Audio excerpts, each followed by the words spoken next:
भस्मासुर अपनी प्रचंड शक्ति के साथ पाताल से लेकर संसार के उच्चतम शिखरों तक भगवान शिव की तलाश में भटक रहा है। वह हर कोने में झांक रहा है, हर परछाई में उम्मीद तलाश रहा है। अगर आप जानना चाहते हैं कि भस्मासुर कौन है और भगवान शिव से उसकी क्या दुश्मनी है, तो मोहिनी भस्मासुर का पहला भाग जरूर देखें। जवाब उसी में छिपा है।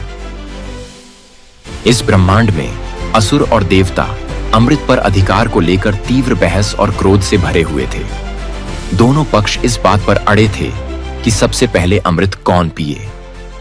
इसी बीच एक अद्भुत दिव्य सौंदर्य से सजी महिला प्रकट हुई और अमृत का कलश उठा लिया।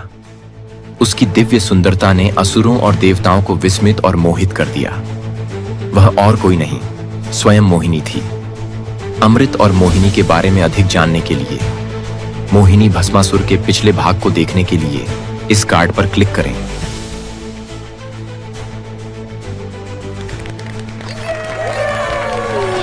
मोहिनी ने अपनी अद्वितीय सुंदरता से असुरों को मोहित कर लिया और अपनी मोहक नृत्य से उन्हें रिझाने लगी। असुर उसकी अदाओं में खोए हुए थे और इसी बीच मोहिनी ने चुपचाप अमृत केवल देवताओं को देना शुरू कर दिया।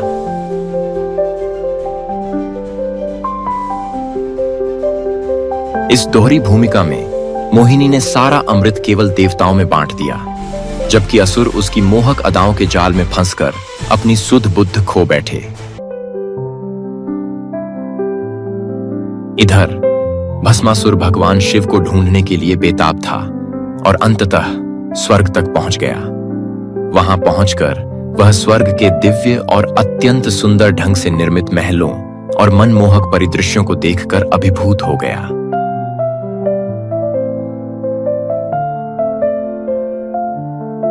स्वर्ग के चमत्कारों को देखते हुए भस्मासुर की नजर एक अत्यंत सुंदर और युवा महिला पर पड़ी।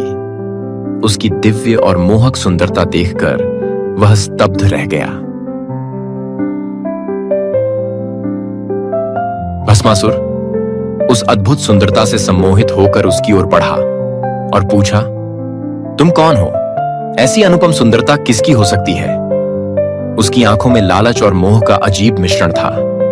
वह आगे कहने लगा, तुम्हारे जैसा सौंदर्य तो मैंने न स्वर्ग में देखा न पाताल में। तुम्हें देख ऐसा लगता है मानो सारा संसार तुम्हारे चारों ओर झुका हो। मैं तुम्हें पाना चाहता हूं, तुम मेरी होनी चाहिए। उसकी आवाज में अधिकार और लालसा साफ झलक रही थी। उसने ठान लिया था कि वह इस अद्भुत नारी को किसी भी कीमत पर अपना बनाएगा। मोहिनी ने हल्की मुस्कान के साथ भस्मासुर की ओर देखा और कहा, मुझे पाना इतना आसान नहीं है। मैं गंधर्वों की कन्या हूं। जो मुझे पाना चाहता है उसे हर कला में निपुण होना होगा। संगीत, नृत्य, युद्ध कौशल और सबसे बढ़कर मुझे प्रसन्न करने की क्षमता। उसकी आंखों में एक चंचल चुनौती थी जिसने भस्मासुर को और भी अधिक मोह लिया। वह खुद को सिद्ध करने की सोच में पड़ गया।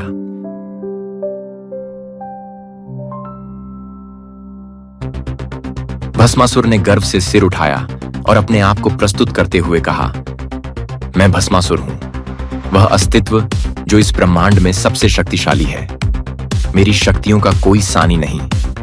मैं वह हूं जो एक इशारे में किसी को भी भस्म कर सकता हूं। और केवल शक्ति ही नहीं, मैं सभी कलाओं में पारंगत हूं। संगीत में, नृत्य में, युद्ध में और जीवन के हर क्षेत्र में मेरे अद्वितीय कौशल और महानता से कोई अनजान नहीं। उसकी आंखों में अहंकार और आत्मविश्वास की गहरी चमक थी, जैसे वह यह साबित करने के लिए तैयार था कि कोई भी कला, कोई भी चुनौती उसके लिए असंभव नहीं है।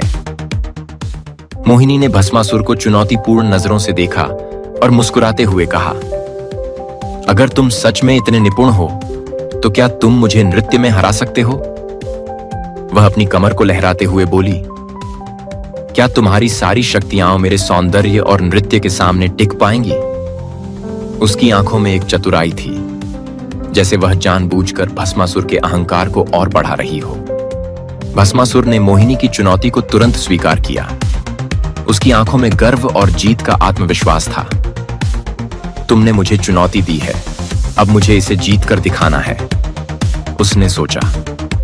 वह नृत्य की ओर कदम बढ़ाने लगा, मानो अपनी शक्ति और कला को सिद्ध करने के लिए तैयार हो। दोनों ने नृत्य प्रतियोगिता शुरू की। मोहिनी ने अपनी मोहक और लयबद्ध चालों से माहौल को मंत्रमुग्ध कर दिया, जबकि भस्मासुर ने अपनी शक्ति और तेजी से नृत्य कर अपनी कला का प्रदर्शन किया।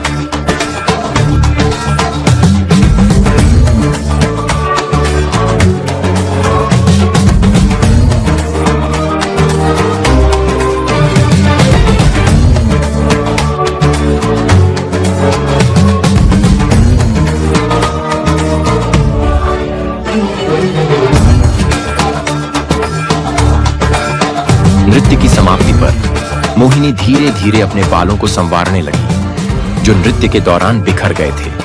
भस्मासुर उसकी नकल करते हुए अपने बाल संवारने के लिए हाथ ऊपर ले गया। जैसे ही उसका हाथ सिर पर पड़ा,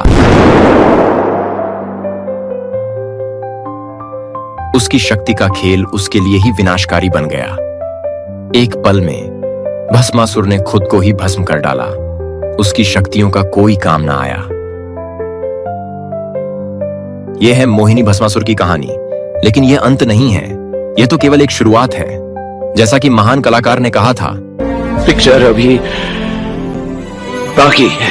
यह कहानी मोहिनी और भगवान शिव के मिलन की ओर बढ़ रही है, और उनके इस पवित्र संगम का परिणाम भगवान अयप्पा का अवतरण जल्द ही प्रकट होगा। कहानी के बारे में आपको कैसा लगा? अपने कमेंट्स नीचे लिखें।